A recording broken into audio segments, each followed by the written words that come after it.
కొండ మురళి అన్నారు. ఆ కుటుంబమే దరిద్రమని, అందులో పుట్టిన వారంతా దరిద్రులే అని పరోక్షంగా ఎర్రబెల్లి సోదరులపై మండిపడ్డారు.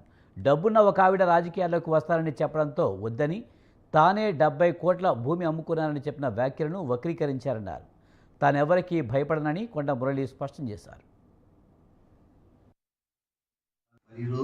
రేవంత్ అన్న, మరి మహేష్ అన్న, మరి వీళ్ళంతా ఒక బీసీ నాయకుడు. మహేష్ అన్న ఇలా బీసీ ప్రెసిడెంట్ అయినా మనం సంతోషపడాలి. మరి రేవంత్ అన్న కూడా మరి ఇంకో 10 ఏళ్ళు ఉండాలని కోరుకుంటున్నా. కంపల్సరిగా మళ్ళా 10 ఏళ్ళు మనం ఉండాలంటే మనకు నాయకత్వ లక్షణాలు ఎక్కువ ఉండాలి. ఇప్పటికి ఉన్నాయి.